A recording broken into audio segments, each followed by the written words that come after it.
our module 2. For this module 2, we'll talk about fire science. Fire science is quite simple, just like the science in our school lah. Cuma mungkin ada benda yang latest punya study yang mungkin yang tak baca, mungkin saya yang baca, jadi saya kongsi lah, share. Table of content. First, we have a fire element and fire tetrahedron. The second one is the ignition source. Third one is the fire development. The fourth one is the fire products of fire. The fifth one is the human behavior, and the last one will be a conclusion. So, this module 2 can in around 12 class. So before that, then we continue with module 3. Then we will have a quiz. Quiz je. Boleh. Kita jawab je. Okay. The first one, fire elements and fire tetrahedron. Boleh saya tahu, biasanya kalau cakap pasal api ni, normally we talk about triangle, triangle of fire. Triangle of fire. In triangle of fire, we have heat, oxygen and fuel. Ni yang you biasa baca dan biasa diterangkan, betul tak? Kalau pergi kat bomba pun, kita akan diterangkan dengan 3 parentnya. What is heat? Heat is determined energy transfer from one body to another. Daripada api yang panas, it's transferred to other places. Kalau kita letak tangan kita sebelah api pun kita rasa panas. Tak makanan dekat api pun masak. And oxygen is an oxidizing agent to sustain the combustion, whereas dalam kita bernafas kita guna oxygen, and oxygen is everywhere lah in the world. And the last one is a fuel, any type of combustible material. So carpet pun adalah fuel, kertas fuel, chili tak fuel pun, chili pun fuel tapi dia kelas O. Okay. But in the modern era, we have fire tetrahedron. Fire tetrahedron ni dia tambah one another element in the fire triangle. Whereas for the fire to sustain itself, it need to have a chemical chain reaction. Whereas it is an exothermic reaction that will always continue if all the elements are present. Kenapa elemen-elemen ni penting? Sebab if we take out any of the element, dia dah boleh padam lah. Maknanya there will be no fire lah. So chemical chain reaction ni adalah salah satu yang kita jarang dengar dan kita tak nampak pun. But it is unsur yang ada dalam api yang if you use the gaseous system, you are taking out the chemical chain reaction. You are stopping the chain reaction from continuing. So, api padam.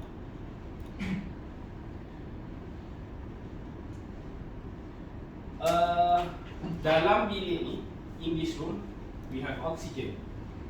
Do we have heat source? Yes. What is the heat source in this room? Heat source. Do we have oxygen? Fuel? Fuel.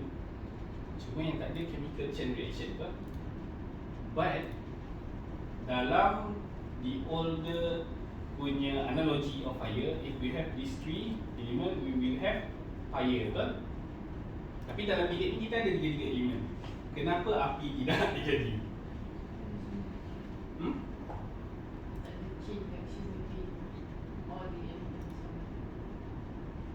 Betul. Chain reaction tu tak ada.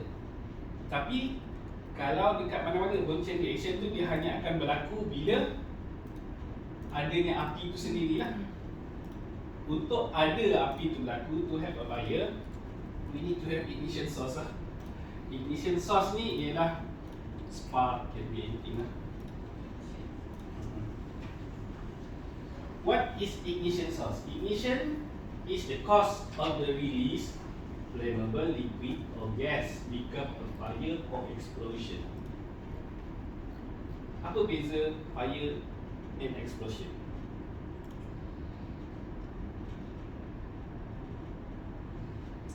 Explosion ada pressure punya wave kan. Fire tak ada lah.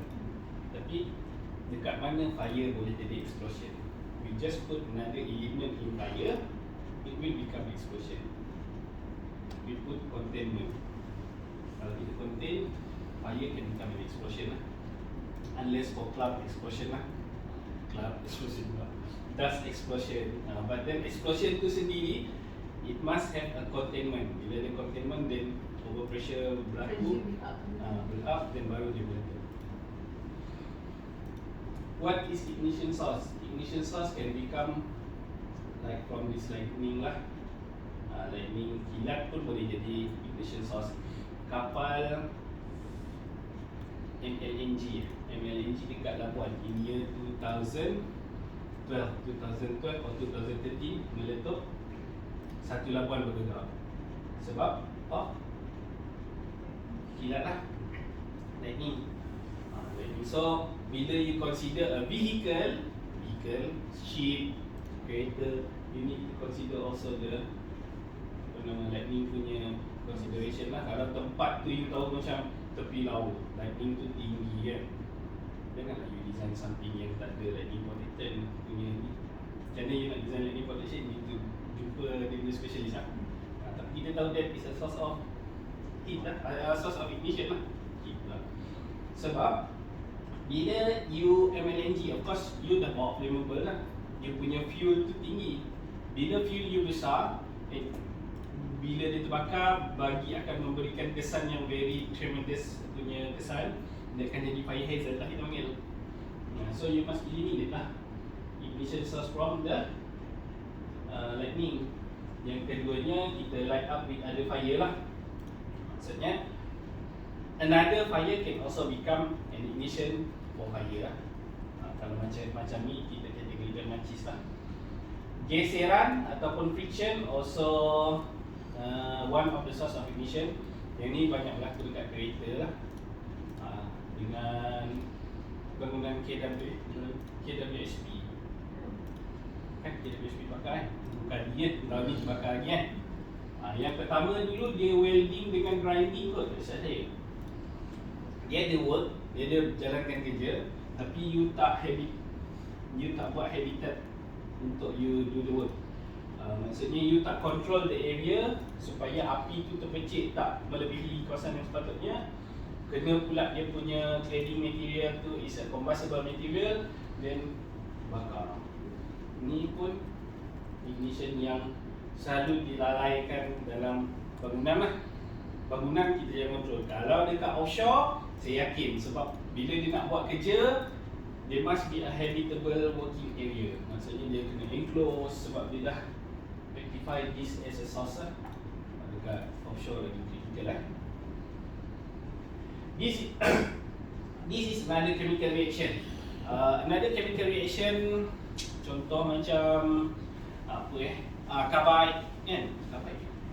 Yang bila dia berlaku chemical reaction between two chemical, dia boleh build up a spark. Itu pun boleh jadi source of ignition lah. Self ignite material ada dalam dunia, tapi kat Malaysia tak banyak. Another source of ignition is hot surfaces. Hot surfaces ni kalau kita deal with kerja-kerja besi yang dekat workshop, you will have besi yang you dah panaskan, you nak buat tempering ataupun nak buat ironmongery ke apa ke, semua ni ada melibatkan kerja-kerja besi yang panas. This is also can become a source of ignition. Kalau kita letak di atas kapet tu akan terbakar kan. Electrical source, electrical shock also the source of ignition. Kalau macam dalam bilik ni, if we don't manage the electrical supply dengan betul, properly, memang akan berlaku kebakaran lah. Lagi kita letak macam ni kan, dia memang duduk atas kapet.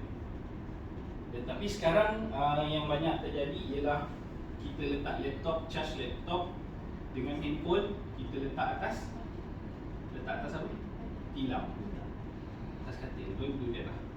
Sebab banyak juga kes kalau Malaysian standard, British standard belum ada cerita lagi, tapi NFPA there are awareness, don't charge your handphone or laptop on top of soft area.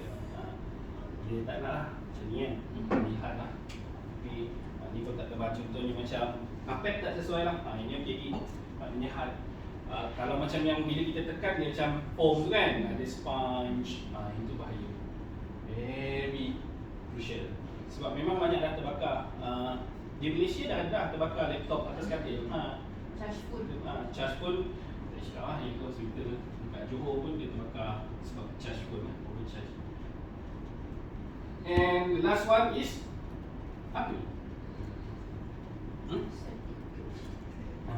Electrostatic. Electrostatic, you know right? Electrostatic. You ambil selalunya dulu kita pegang ball tu, terus lama naik. That is electrostatic charge. That electrostatic charge, you cannot see the charge between it, but in the Tesla ball you can see it, right? Sebenarnya charge tu memang ada. Since this course is too short, saya tak boleh nak put in more videos. This electrostatic charge dia jadi crucial bila kita isi minyak.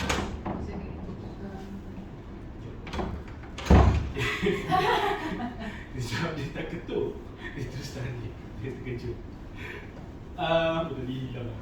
Okay, electrostatic charge, isi minyak kereta. Kenapa dia crucial? Bila kita isi minyak kereta, when you pump in, right, you jangan masuk balik dalam kereta, duduk, you angkat, you pergi pegang. Don't ever do that. Why? Mesti tanya. Why? Because kalau you punya seluar atau baju is linen cotton lah terutamanya, and your seat is also cotton, you bergeser, ada electrostatic charge dekat near the fuel punya kita isi tu, dia ada satu gas tu, gas yang keluar tu. Kalau you tengok video, you nampak tu. Lagi-lagi kalau tengah hari, yang mana tadi saya ada sebut low flammability limit and upper flammability limit, lower flammability limit and upper flammability limit, dia akan varies ikut temperature outside tau.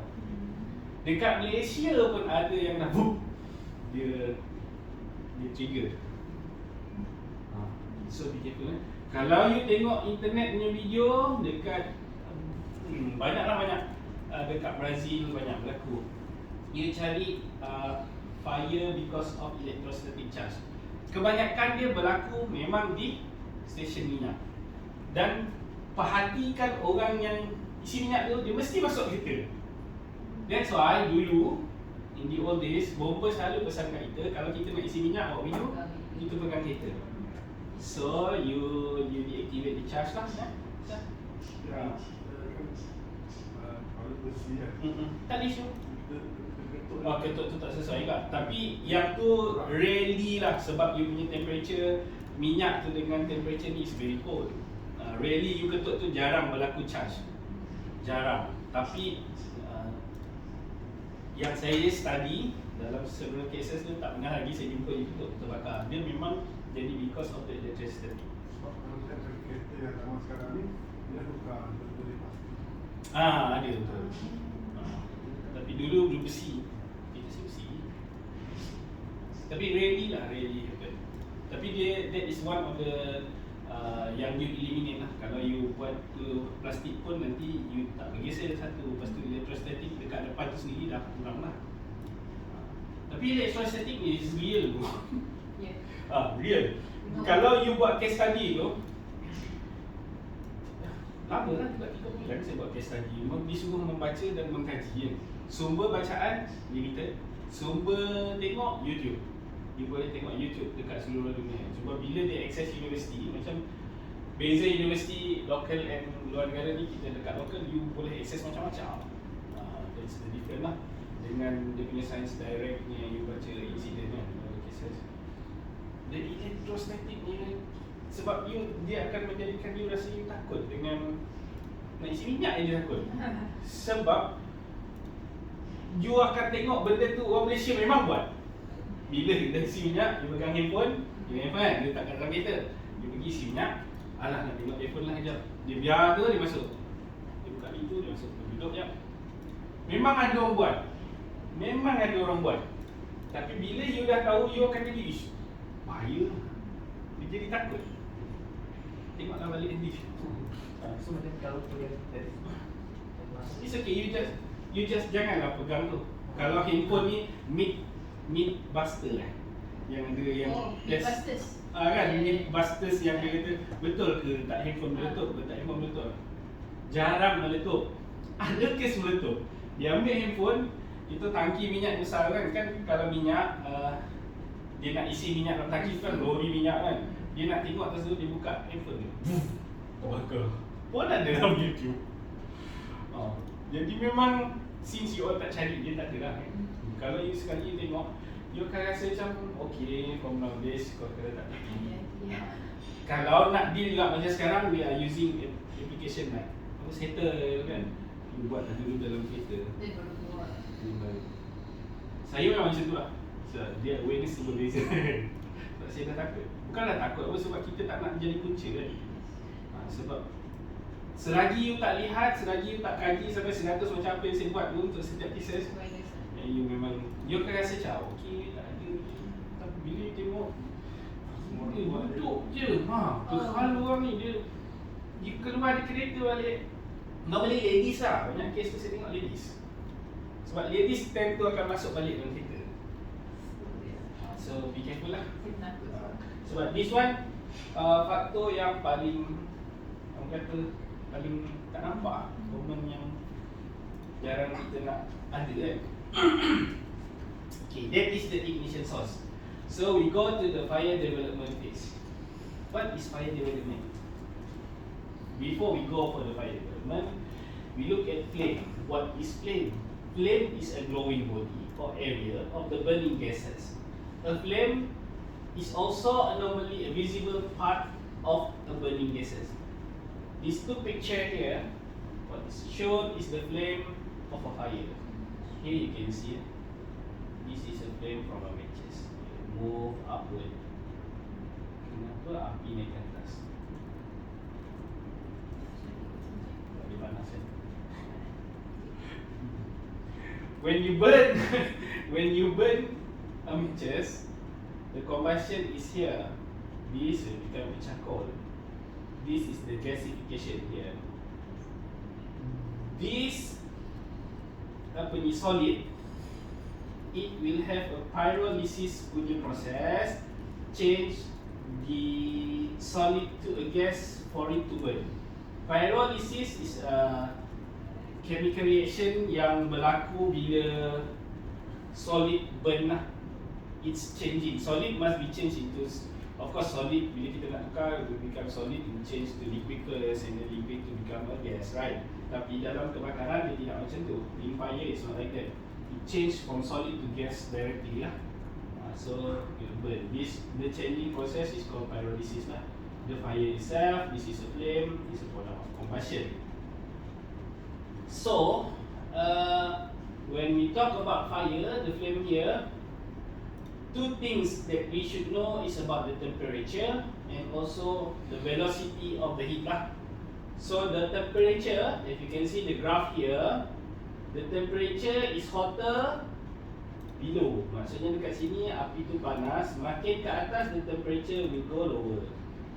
And same goes with the velocity.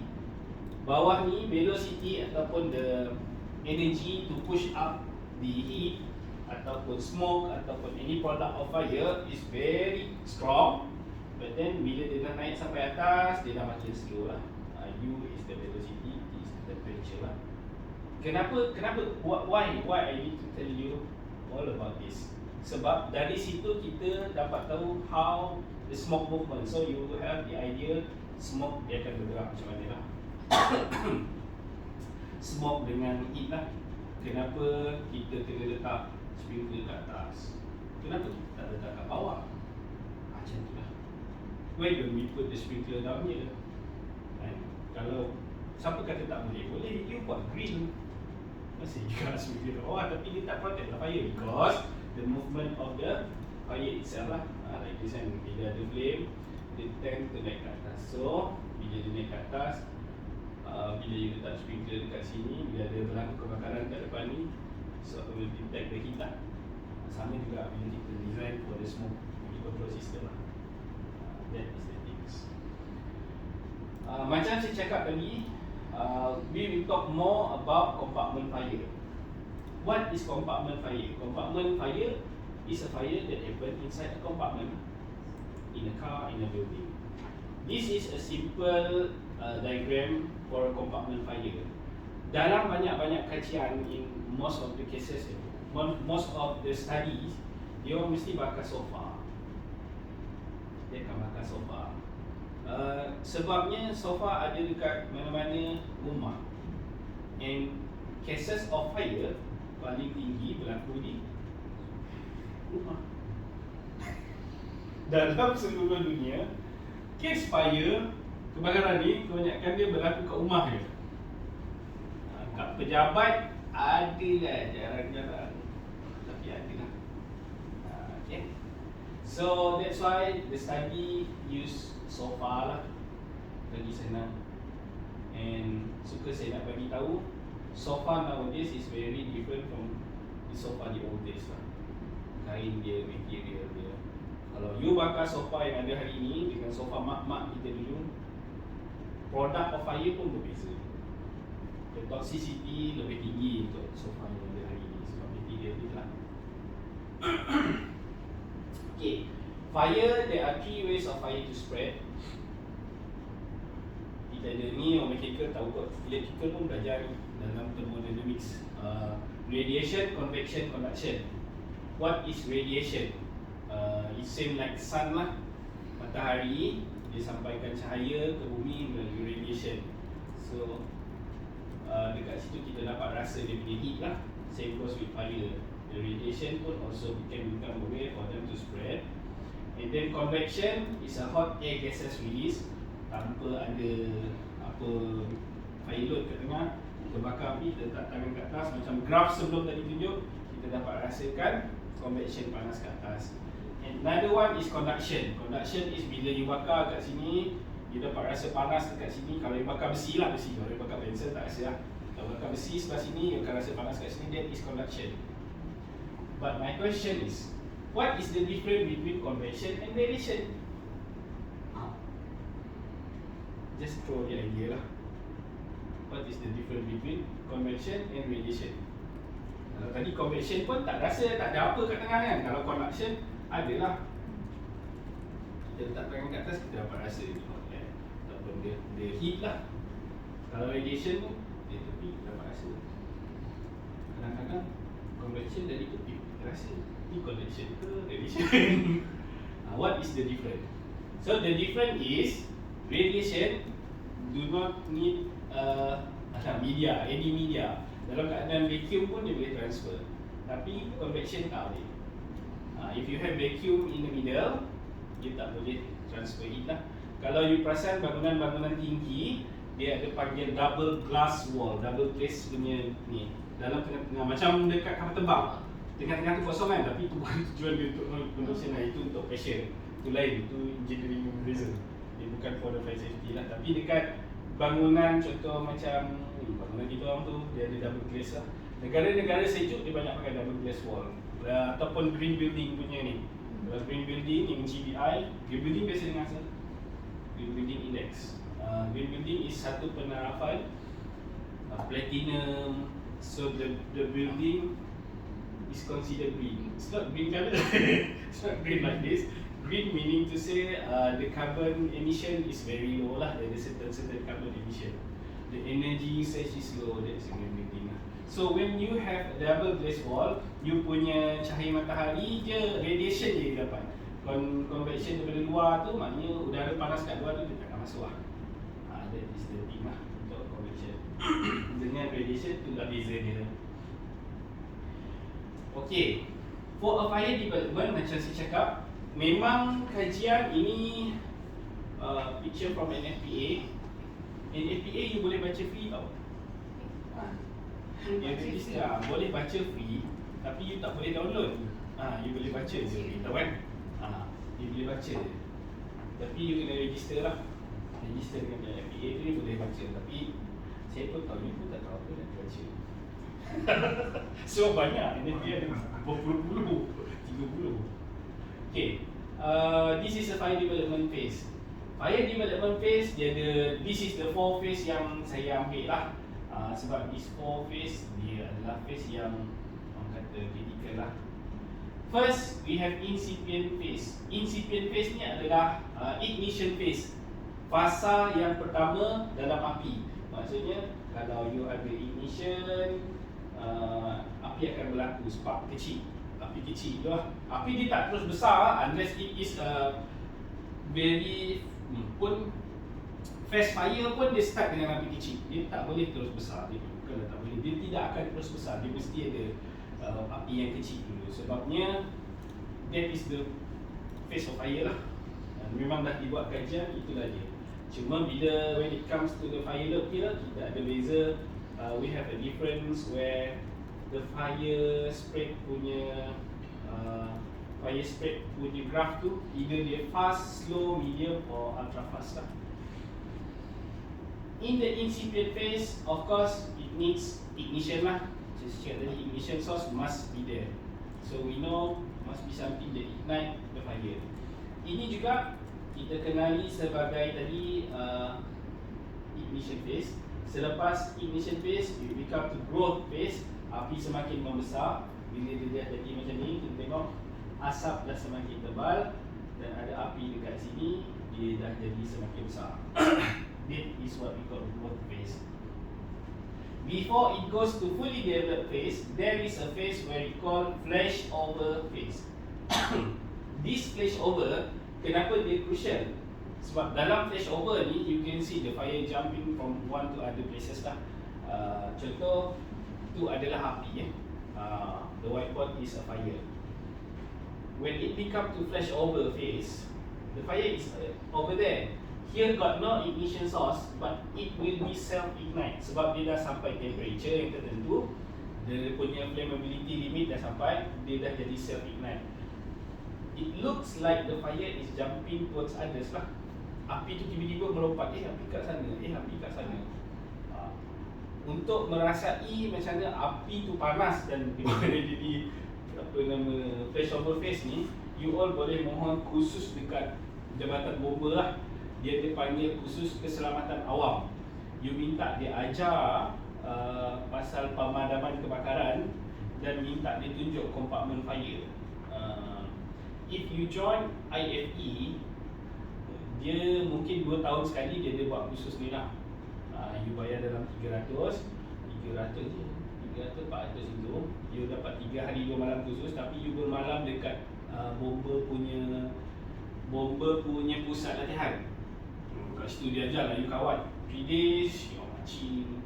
Malam-malam dia panggil, lepas macing dia panggil you pakai baju bomba, the real fireman suit. And then ada lah certain activities. Antaranya ialah going inside the compartment fire. Going inside again, not watching from outside. Saya pergi macam eksperimen, saya buat itu. Saya pergi. Sebab saya kata saya punya awareness berbeza. Sebab saya pergi. Dia macam sebab tengok bomba padam kebakaran. Jadi rumah tu dia terbakar. So dia akan bakar. Ya. Padam sebelah. Betul. Dia tembak air. Betul. Dia tak bakar. Ya, dekat Malaysia. Makanan kembalikan. Betul. Yang tu dekat Malaysia, untuk firefighting ni dia ada banyak kaedah lah. Salah satunya called offensive or defensive way lah. Di Malaysia kita guna defensive way lah. So yang terbakar tu kita biar dia terbakar sampai habis lah. Tapi depends on how big the size it is lah. Kalau the size of the fire is still can be managed by the fireman, they will try to manage it. Of course dia akan guna offensive, dia akan serang api tu. Cuma bila dia dah consider that it's too big and for them it's a threat, then dia pergi kat sebelah. You sembuh air kat sebelah, you cool down, next dia supaya dia tak boleh spread lah. Macam tu. Tapi kalau di US, dia akan offensive. Itu yang banyak dia punya fireman mati. Ada satu way, there's one method where the fireman bila dia berlaku kebakaran, dia panjat atas, tebuk. Dia tebuk-tebuk. What happen is, as a fire engineer kan, Patut tak you naik? Api kat bawah. Bukan panas je ceritanya. Do you adakah kita yakin? Kita yakin ke structure tu belum rosak sebab api? And you are up there, pecah, jatuh. Pun ada video. Boleh tengok video dia dalam YouTube. Saya tak boleh nak share semua lah sebab nanti kan kita jadi tengok video je. Dia pecahkan, dia jatuh. Dia pecahkan kira untuk. Dia nak pecahkan. Okey, bila macam tadi kan kita ada heat, kita ada fuel, kita ada chain reaction dengan satu lagi oksigen. Okey, bila you pecahkan, you tarik keluar tu asap tu sendiri actually it's become a fuel lah. Lagi satu dia nak access lah. Access untuk dia tembak supaya bila dia attack the fuel the fire source, you akan boleh padam yang lain. That is the idea lah. Tapi dalam keadaan tu you pun tak tahu where the fire source is. Dia memang pecah. Tapi memang seronok lah tengok dia offensive gila lah. Dia punya kalau bomba US memang offensive. Dia akan datang serang. Seronok kita tengok macam perang. Dia akan bawa hose kan, dia masuk dalam, dia cari. Dia bukan macam kita lah, kita defensif lah. Kita tak risk kita punya life lah. Maknanya kita boleh selamat lah. Sebab kat sana dia punya treat for fire officer pun berbeza. Dia ikut county county lah. Maksudnya tempat-tempat tertentu dia bayar kepada fire industry department. Macam kita government, macam dia orang ikut majlis bandaran lah. So orang yang terbakar tu dia kena bayar perkhidmatan tu pula. Macam kita adalah kot bayaran yang sikit tapi tak banyak macam kat sana lah. Flashover tadi, api tu jam, you boleh tengok kalau pergi latihan tu. Boleh minta tu, dia orang anjurkan dia mahal silah. Kalau you orang anjurkan company, dia boleh buat. Sebab dia akan dapat satu sijil kesedaran awam tu, khusus kesedaran awam tu. Memang bomba memang buat, tapi you need to pay lah sebab yang nak dibakar pun kena beli. Dia bukan bakar apa yang ada kan, minyak apa semua. Tapi dia ajar kita how to use the equipment lah, hose bin and some of the bomba equipment. Bagus. Jadi from there you can experience the flashover phase also lah. Kenapa saya tunjuk juga flashover ni? Normally our system design, maksudnya sprinkler, hose bin, smoke detection, smoke spill system mesti bertindak just before the flashover phase become occur. Kalau flashover phase ni dah terjadi, it's been too late lah. Yang lain sistem kita dah rosak juga sebab sistem kita mungkin dah terbakar. And after that it will be a fully developed phase, yang mana semua bahan yang ada dalam ni dia terbakar. So after bahan dah terbakar semua, ada satu lagi phase, what we call decay phase lah, decay period. Sebab bila bahan dah habis terbakar, of course there is no more fuel dan kita tak boleh buat apa lah. Bukan tak boleh buat apa, api pun akan padam. Habis. Cumanya when we talk about building, we talk about this hotel, bila nak habis? Kan? Macam dekat Langkawi, hotel terbakar kan? Hotel historical hotel dekat Langkawi terbakar, habis satu hotel. Hotel tu hotel kayu. Tahu kan? Tahun lepas ke? Tahun lepas. Lalu gitu kan?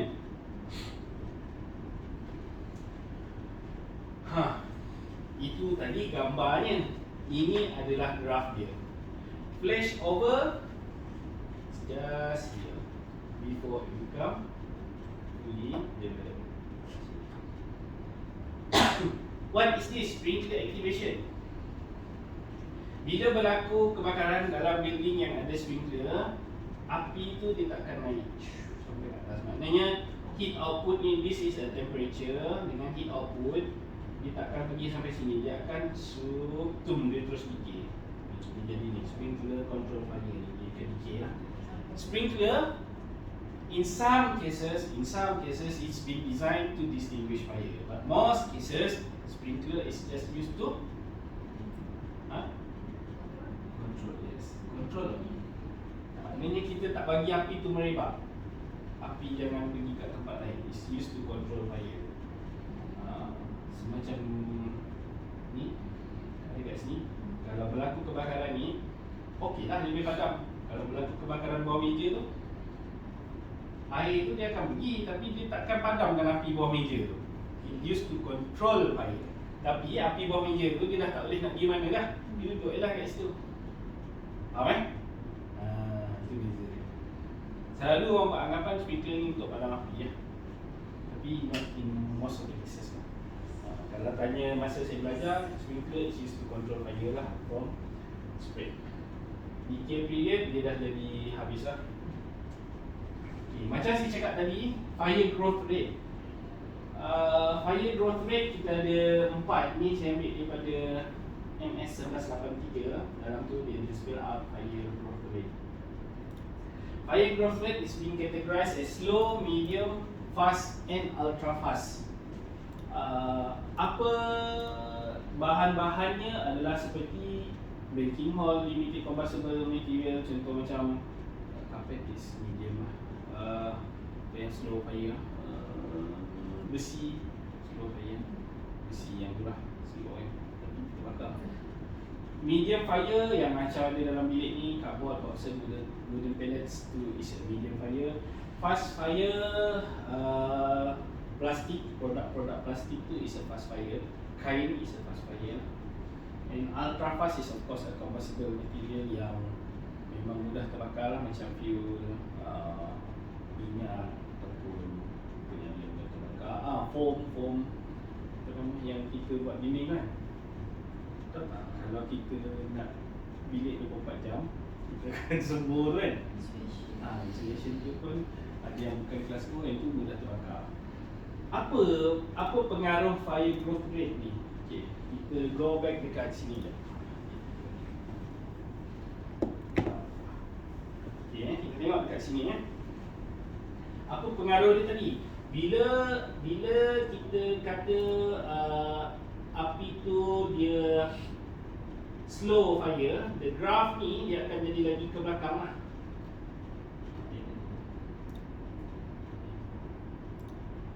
Dia punya stiffness of the graph ni yang berbeza. Kenapa stiffness of the graph tu memainkan peranan penting? Because the stiffness of the graph will impact directly on your asset and RSET. What is asset and RSET? Sekejap lagi kita tengok. Kalau dia ultra fast fire, dia akan jadi tinggi macam ni lah. So, what happen is this. The important factor is a time. Whereas the time, bila you dah terlalu cepat dia terbakar, so bila dia cepat sangat terbakar, of course you pun tak sempat nak lari lah, kan? That is the problem lah. So daripada situ pun kita dah boleh kata, tak boleh bilik ni cepat terbakar, saya kena pakai gas system. That's the difference. Bilik ni lambat ni, you letak apa je, you letak kerusi besi tak terbakar pun. You nak pergi letak gas system buat apa? Faham? So daripada situ you dah boleh select you punya type of system untuk protect lah. Kalau dia you punya level up tu property punya protection. Okay. What is asset? Asset is available safe egress time. Itu yang saya sebut tadi. You boleh tengok juga. And what is RSET? RSET is required safe escape time. Of course, semua yang ada dekat sini, dia adalah masa lah. So detection time normally is in the ignition ataupun incipient phase. Maknanya kalau you gunakan smoke detector berbanding dengan heat detector, which one will detect first? Smoke. Alright. Heat lambat sikit. But then you can also dia ada dua lah, heat rate of rise ataupun heat kan. Kalau you gunakan detection tu mungkin you boleh adjust kan. But then smoke is a very sensitive lah. Jadi dia akan detect dulu. So kalau you buat bangunan, whereas it's very crucial, you tahu kat bangunan tu besar macam ni kan, besar. Lepas tu yang ada kat dalam tu orang tua. Do you want the detection of the fire is early or a bit late? Of course early sebab orang tua berjalan tu lambat. That is the difference. Macam mana ideologi dia. Of course bila you design nanti, alah, lo cakap pakai heat or smoke, you pun tak je lah. Mana-mana satu pun tak comply. Tapi as a people who have attend my course, hopefully you have that kind of idea lah. Boleh ke letak heat? Siapa duduk sini? You must have the second question. Siapa yang duduk kat sini?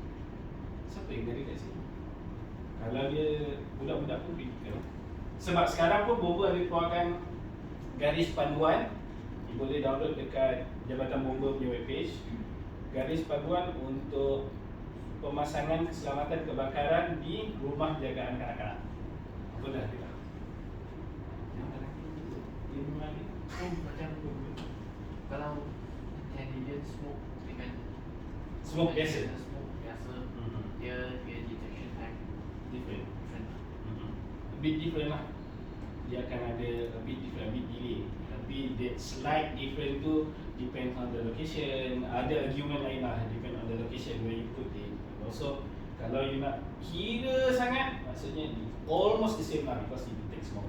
Cuma that intelligent, the best thing about that intelligent is dia can have a false alarm lah. Cannot have a false alarm lah sebab dia ada two detection type kan. Satu with the black smoke, satu with the white smoke, betul? Betul?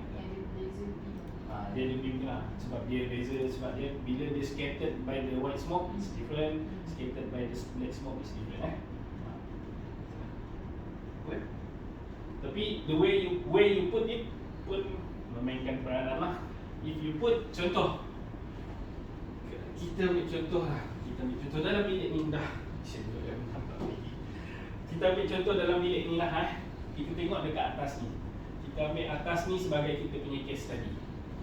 Bila berlaku kebakaran dekat bawah ni, you letak satu smoke dekat sini, you letak satu smoke dekat sini.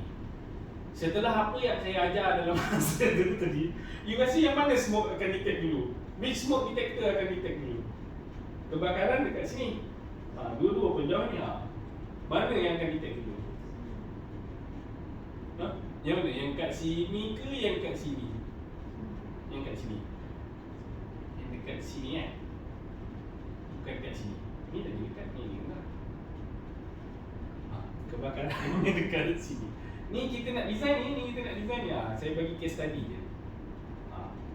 You kadang you akan jumpa je sebab dalam drawing it is a 2D, lagi-lagi yang installer 2D. Kami dekat site, saya banyak je saya pergi site, saya tengok, alamak, arkitek dia pakai ceiling ni lain rupanya. Memang crucial dekat smoke detector. Saya kata tambah lah. Dia adalah calculation dia kan. Tapi saya kata tambah lah satu. Sebab dia tiba-tiba dia pakai ceiling yang ada tu, ada false ceiling kan. Tahu-tahu dah jadi macam lah, asap tu tak terkumpul pun lah.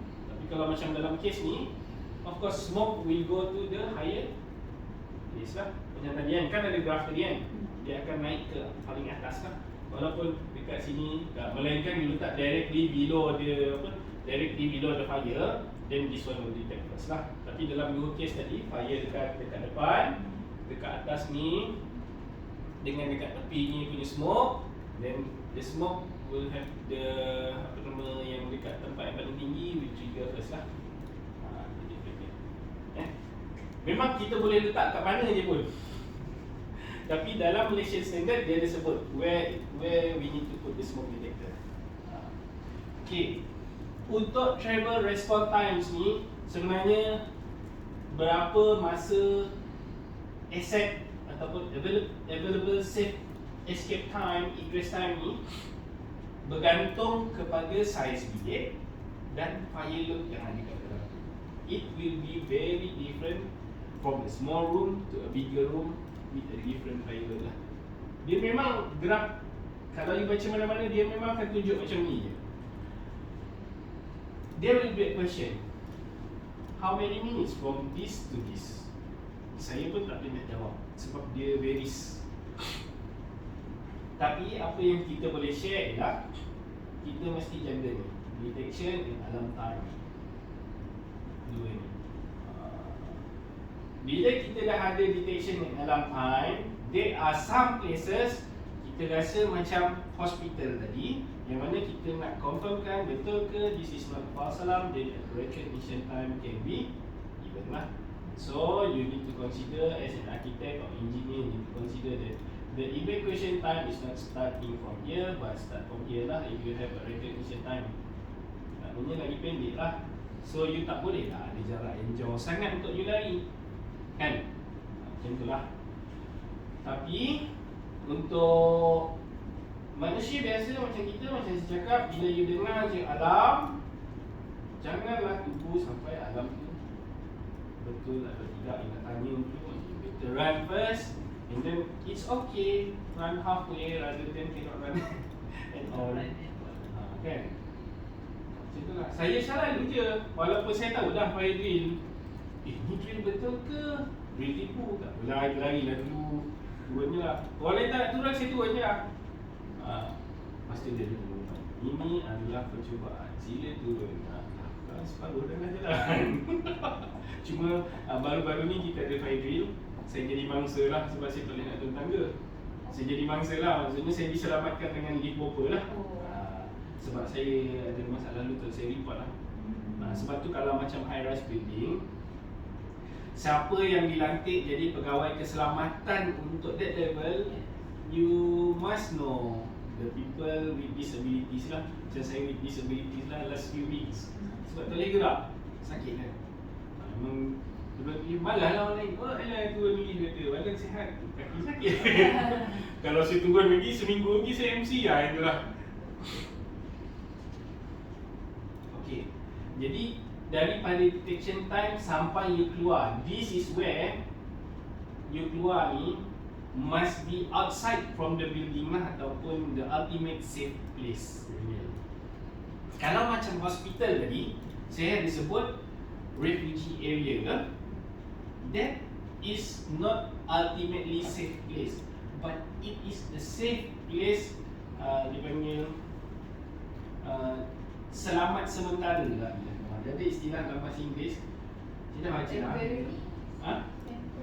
Temporarily, dia bukan temporarily disebut, dia ada satu istilah dia. It's not temporarily, relatively safe place. Kerana dia punya sampai pintu semua fire. Yes, correct. Soalan tu? Assembly area must be ultimate safe place. Kalau bomber dia punya istilah keluar nampak langit, dia selalu sebut macam tu. Kalau you pergi kat bomber, you pergi khusus yang cakap tadi, dia kata you must keluar dari building sampai nampak langit. Boleh selamat. Kalau kebakaran lah, macam tu. Cumanya dekat sini kita ada dipanggil tenability limit. Kita juga akan tengok dalam kita punya course ni, kita ada tenability limit lah.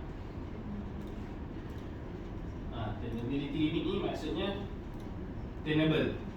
Tenant orang penyewa kan. Tenable tu maksudnya masih boleh berada dalam tu. Berapa limit dia kalau berlaku kebakaran, berapa limit kita masih boleh berada dalam tu. Nanti kita akan tengok. So kita mesti keluar daripada bilik tu, we must get out from the room or compartment or area just before this tenability limit end lah. If not, if you are being terdedah ataupun berada dalam bilik tersebut dalam satu tempoh masa yang lama dengan keadaan api tu lebih daripada 2.5 kilowatt dengan suhu 600 darjah Celsius tu, you akan cedera lah. You get burn lah. Products of fire. Products of fire, kalau yang kita belajar combustion, dalam combustion dia punya equation tu biasa lah. Combustion tu kita akan ada air. Dalam pembakaran yang confirm ada carbon dioxide dan air lah. Kalau tu adalah pembakaran lengkap, dia mesti ada H2O. Sama macam kita tengok kat exhaust kita lah.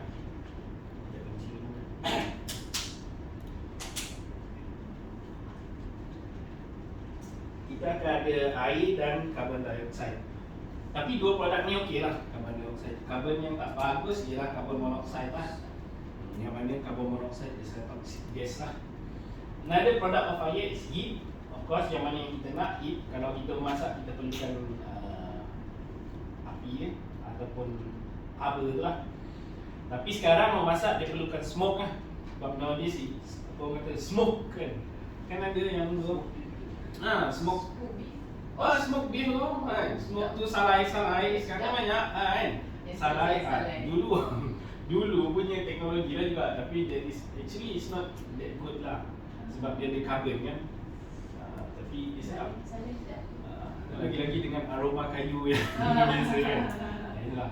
But then the other product of fire is a toxic gas normally found in a fire are carbon monoxide, hydrogen cyanide, ammonia, hydrogen chloride, sulfur dioxide, hydrogen sulfide, acids and oxygen of nitrogen, oxides of nitrogen. Ini adalah antara gas-gas yang berbahaya lah. Ini different type of gases with a different material that are burned lah. Cuma kalau yang ni, yang heat, smoke, mostly semua fire akan ada dia lah. That is the product of fire. Dan yang paling berbahaya pun adalah ni lah, toxic gases lah. These toxic gases yang banyak membunuh orang yang ada dalam api lah.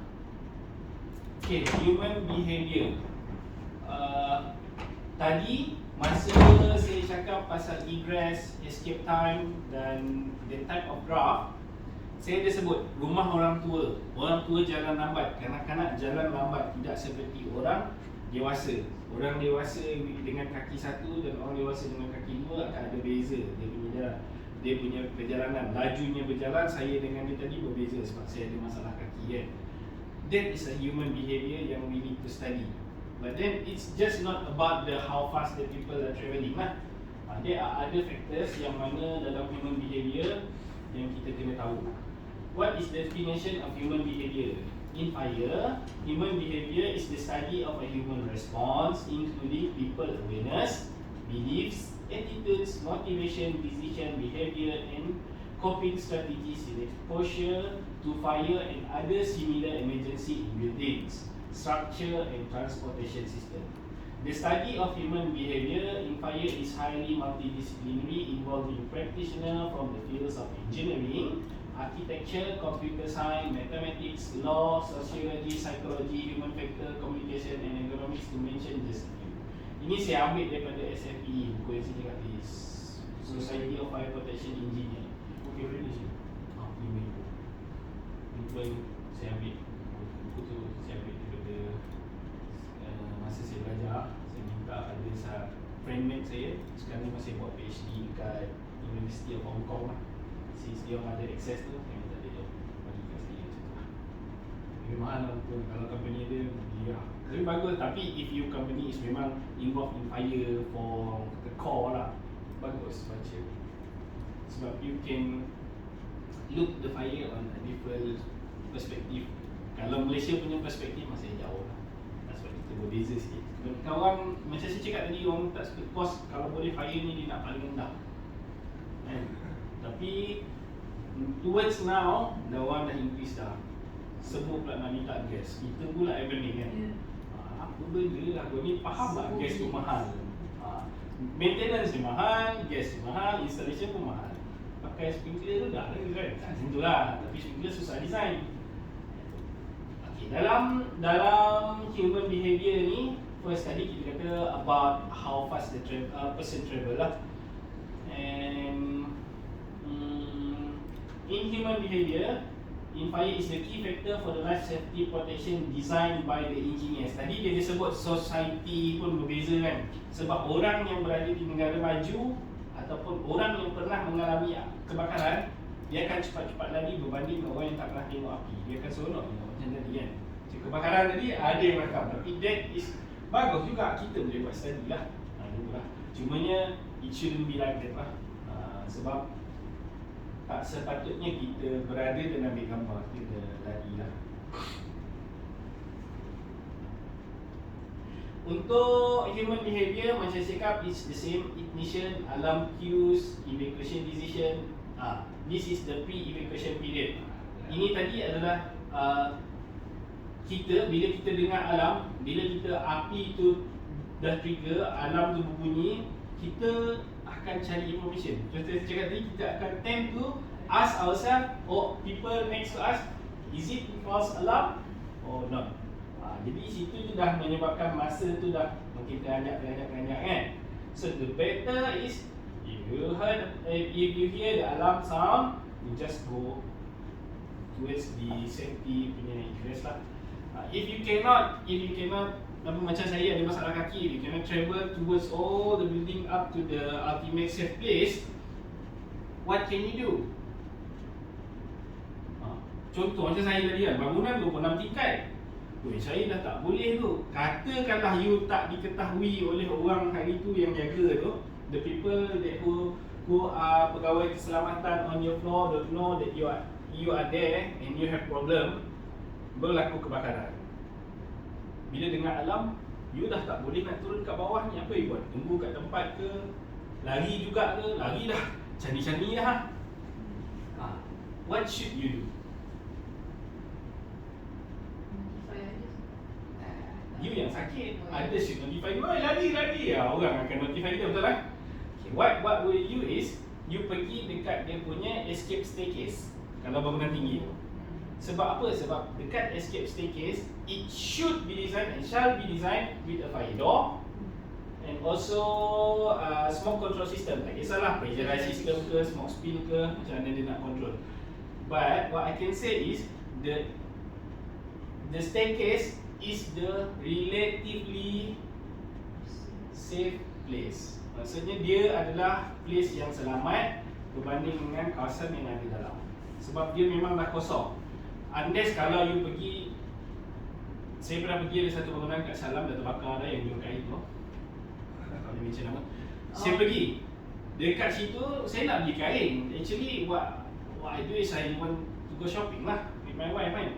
Bila saya masuk kat dalam, saya fire engineer.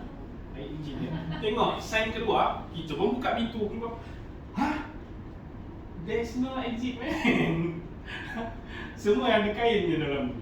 So bahaya. Pergi datang naik kat atas, saya pun check the sprinkler system. Bagus tapi ni ada sprinkler. Patut rumah kedai tak ada sprinkler. Sambung tank, kita pun dah tertanya-tanya kan. Kira kan besar sprinkler kat sini. Lepas tu tak apalah, ada sprinkler pun bagus. Tengok-tengok dia susun kain sebelah switchboard yang terdedah, kain-kain susun kat sini. Kain bulat-bulat kan. Saya kata, you manager company. Dia pun dah terkejut dah tengok saya. I'm not a fireman cakap. Kalau I fireman dah sama you cakap. Tapi you punya kain ni walih lah, saya cakap. It's very dangerous. And one more thing, you follow me. Saya tunjuk dia exit, dia memang tak boleh keluar pun. Tanda keluar kat atas tu, tapi tak boleh keluar. Unless when you kalau you dah ada assessment macam tu, you dah tahu bangunan tu tak sama, don't go to the escape staircase lah. Lagi je lah. Cuba sedaya upaya boleh. Kira time. Dia time lah. Sebab itulah mempengaruhi tu. That's why bila you have the time to access ataupun evaluate the things surrounding, you do lah the assessment. Dengan macam saya tu kan galak, tapi you have the right to do it. Sebab sepatutnya you boleh keluar je. When there is exit sign, you boleh keluar. You must ataupun you shall exit from that door. Kalau tiba-tiba dia block dengan macam tu, saya tengok, kain. Entahlah. Kain dia block kan? Dia block dengan kain. How about kalau yang masa terbakar tu ada orang? Malam kan je. Cuma dia jadi masa tak ada orang lah. Nasib baiknya ada. Kalau time ada orang memang dua kali lah. Oh, dia 2 kali? Dia lepas bakar bakar. Oh. Itu saya tak jelas. Saya dah lupa pengalaman saya masa saya tugas lah. That is the behaviour lah. Okay, this is the human behaviour that being studied. Satunya panic lah. And sekarang, nowadays, mungkin the latest one, the study, the fire incident yang berlaku dekat Arab yang dia main fire technique tadi, that must be because of the panic also. Because when people are in panic mode, they tend to just follow others. This is what we call group mind lah. Bila ada seorang dah lari, padahal seorang ni dia pun tak tahu mana dia nak lari. You dah tak tahu nak pergi mana, you pun tengok, ada dia lari, you pun ikut. Betul kan? That is human. That behaviour is being studied in fire punya incident. Ini yang menarik dia. So macam mana you nak pastikan orang yang lari first tu betul? Betul kan?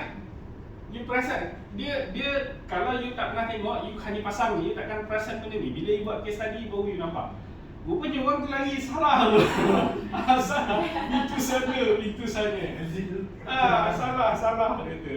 Sebab tu kita punya exit sign is very crucial lah.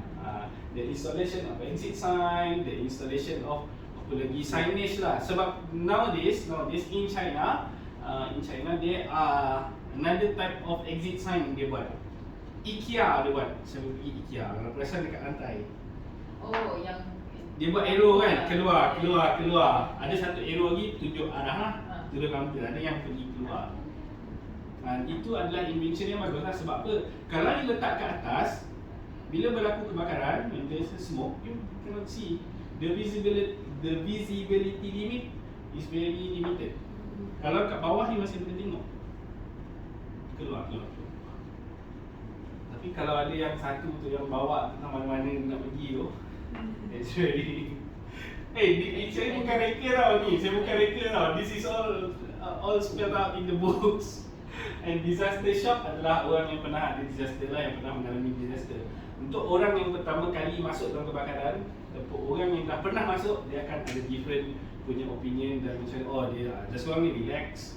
Dia ada person will be a bit different lah. Sebab masa saya pergi kursus tu, kita ada seorang arkitek.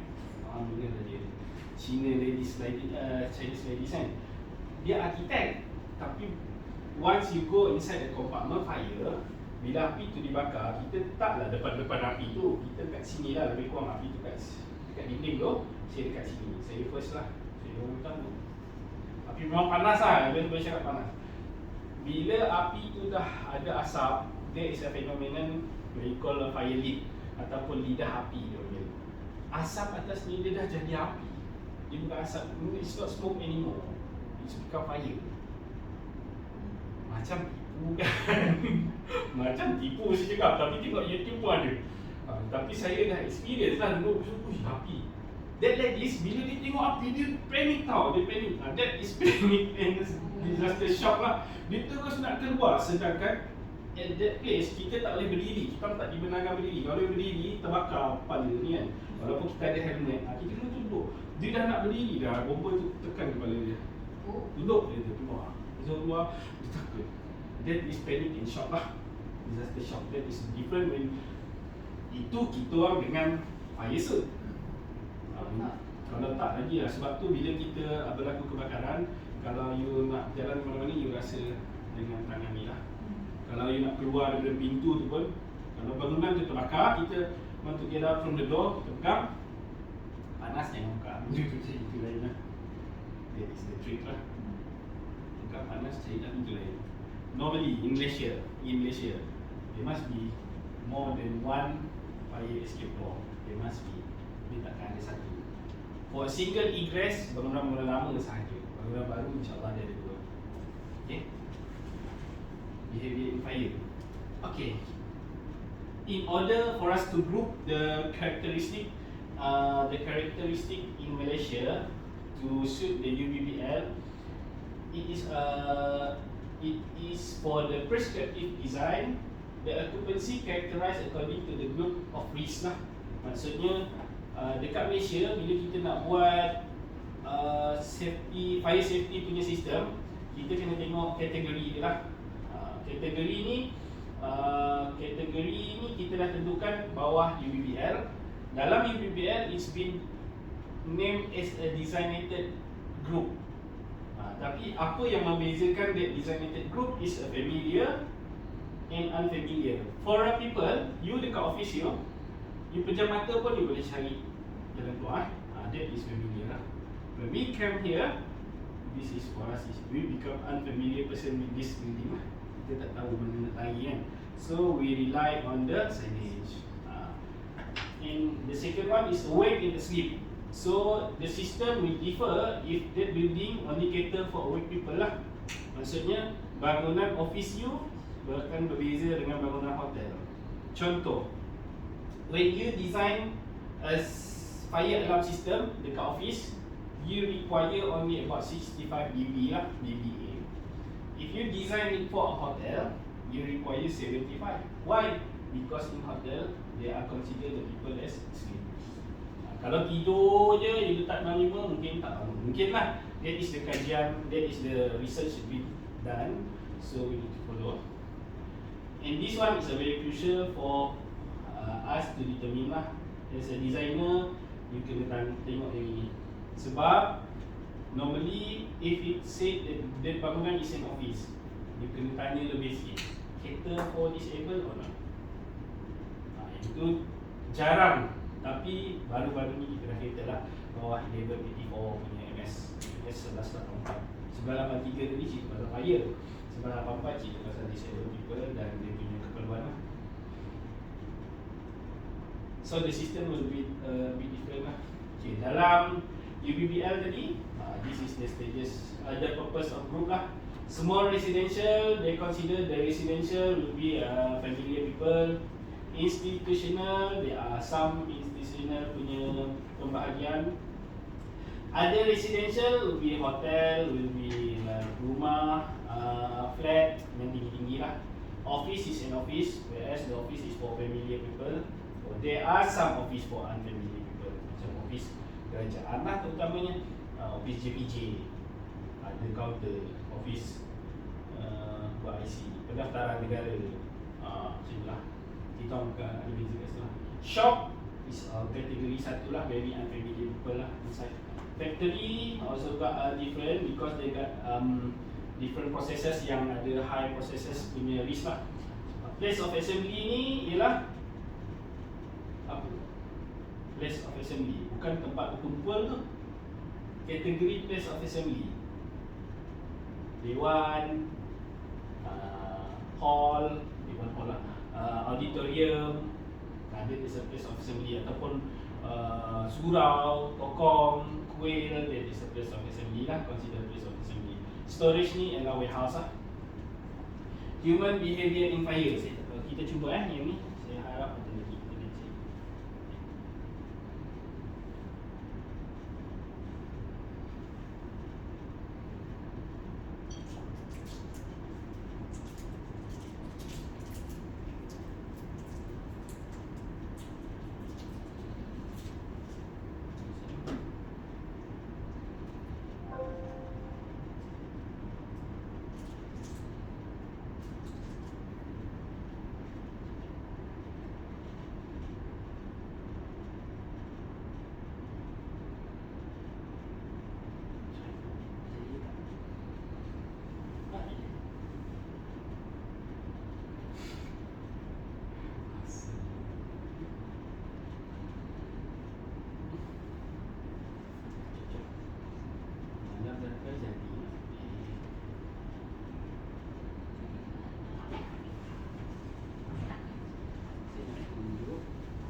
Stadium lah.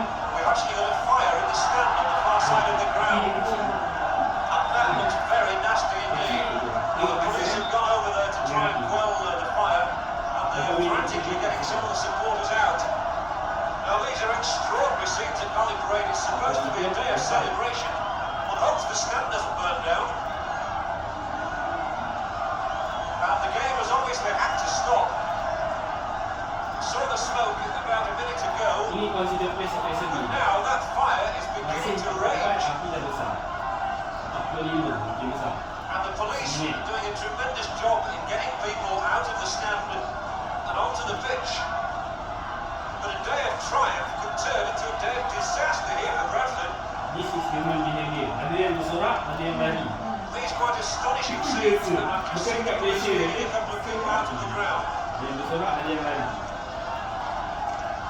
And the smoke is now engulfing the pitch with fire. As that blaze grows, the stand has to be in jeopardy. Over a year ago, Bradford City lost their floodlights. They were blown over, and now the stand may well be burning down. 2,500 people in that stand are panicking. They are frantic to get out. These are disastrous scenes for the club. What they feel 45 the tadi heat. 44 masih seminit. Neki ni 2 minit. Nak apa jadi? And that 2 minutes is guys. a catastrophic Well, sight half for an the hour. Manchester City Football Club. 2 minutes. The whole stand is going up in flames. And that person there looks to be burning. And the timbers are coming down onto the ground. And this is horrific. 44 to 46. 2 minutes and a half. There is no room for celebration for anybody here. Now the This is awful. stadium is done. They came to celebrate the club's promotion to the second division for the first time in 50 years, and now they're running for their lives. Players are having to leave the pitch, and obviously their factor that tells the heat is now becoming tremendous. I'm Not sitting even 3 minutes. immediately opposite the main stand, and I can feel the heat. It's almost beginning to burn me over here, quite honestly. The whole stand is going to have gone in the space of a few minutes. Quite extraordinary scenes at Valley Parade. 3 minutes already. What was supposed to be a day of utter joy, triumph and celebration is turning it into a nightmare. There is a policeman on fire there. He's managed to quell that. The woman being led from the stand, and there are still 1 or 2 people, and I must say it is only 1 or 2 isolated people in there. But the roof is caving in. The smoke, the black pall of smoke is rising hundreds of feet in the air, and the whole place is scorching. They've been talking about having a new ground at Valley Parade. They might soon have to have one, because this is the day that Valley Parade Football Club football ground is burning 4 down. minutes. The heat is quite intense, and you can see that Kalau floodlight. nak tengok video penuh dia dekat YouTube lah. Saya tak tunjuk penuh lah. Sebab what I want to show is the time frame and also the people behavior. Yes. There are some of them sorak, seronok. There are some of them anyway lah. And some of them are panics. And yet the panics people tend to step on other people. Yes, sir. And that is the bad thing about panics lah. So, question.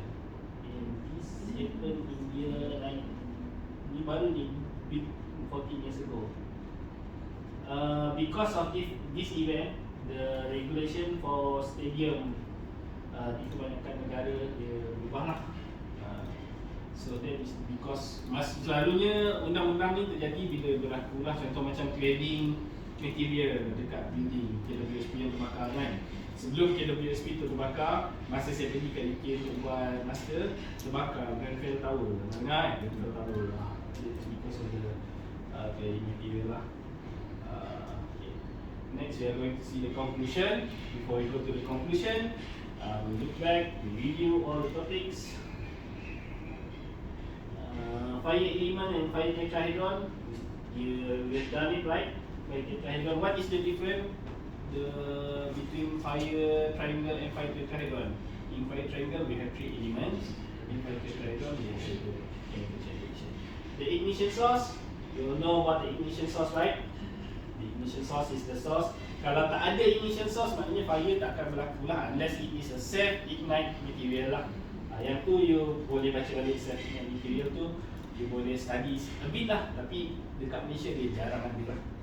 Okay, and then the fire development, we know that the fire starting from the incipient ataupun ignition phase, and then it is a developing phase, and kita ada flashover, and then after that we have a fully developed, and then a decay period. And we also learn about product of fire. The product of fire, we got heat, we got water, we got CO2 and the toxic gases lah. And we also learn about human behavior. Human behavior yang paling penting adalah whether the human is awake or not awake, familiar or unfamiliar. That is the important. Panic, shock, that is when you cannot cater the people running out from the building in a time frame that is being given to us, the asset and asset. then only the panic will come lah. Macam tadi kan, kita tengok video itu real tau. That video is a real footage, live. You just imagine live ambil gambar main bola, and then that is what happened in a Bradford Stadium. Saya sampai Bradford, saya tengok stadium dia dari jauh je lah. But the Bradford Stadium tu kiranya apa? What Material. In the old days, material dekat stadium adalah kayu, woods dengan there are some of the seating are woods. Lepas tu dia stadium tu bila dia ada apa nama kan seating dia macam incline kan, incline bawah tu dia macam kosong, and from this part where you sit you can throw rubbish under there. It start from siapa juga cigarettes. Dia punya, saya baca lah dia punya case study tu start from cigarettes lah. Dia kata bila dibuang bawah tu kena dengan apa nama sampah-sampah tu, dia jadi api yang kecil pada mulanya. After 4 minutes the whole Tapi stadium. was there any macam at that moment in time ada case related tu? Any bukan prevention, dia ada immediate action in terms of extinguisher ke? Tak ada. Memang tak ada lah. Sebab zaman tu belum ada. Maksudnya awareness of fire is low. It's just there lah, fire tak Tak ada orang nak padam pun. Tak ada orang padam. Dia padam pun pakai. Pernah tengok bomba padam pakai penyapu? Bukan penyapu dia panggil. Dia ada sweeper kan. Penyapu lah. Dia pukul. Kalau dia padam kebakaran dekat bush fire, dia tak siram dah air banyak-banyak, dia pakai penyapu tu je. Tak nak. Dekat kereta bomba dia ada tau benda tu. Sampai sekarang masih ada. Itulah saya nak tahu je. So this is the review. So we go for the conclusion. As a conclusion, the understanding about fire science and human behavior are vital to ensure great fire safety lah. Macam cakap tadi, dua-dua tu saling berkait rapat. So you know how the fire works and you know how the human behavior. Nowadays, before I wrap up, kita banyak kenal budak-budak autism. Untuk tempat yang menguruskan autism, there are some autis punya children, bila dia dengar fire alarm dia takut, dia tak lari, dia menyorok. So that is one of the human behavior yang kita kena study lah. Mungkin in the place where they deal with autism punya, mungkin bukanlah seorang, mungkin dalam ramai-ramai autism tu, you cannot limit your design ataupun you cannot limit your system just to have the system there. Mungkin you kena ada provide the building owner with some mitigation if it is for autism lah. Sebab memang ada kajian kata autism punya orang bila dia dengar suara mak dia baru dia lari. Please get out. Dia dengar suara ladies and please get out from the room. Please get out from the room. Baru dia keluar. Memang adalah kajian tu. Tapi saya tak touch on detail lah. Saya just inform you for your knowledge. Kalau you come across to that, mungkin you akan ingat saya, you akan cuba bincang lah. Mungkin lah kan. Manalah tahu come across. So untuk itu modul 2 kita habis. We take 5 before we continue. Go to the toilet. Di toilet dulu. Jadi kita masuk dekat modul 3. Okay.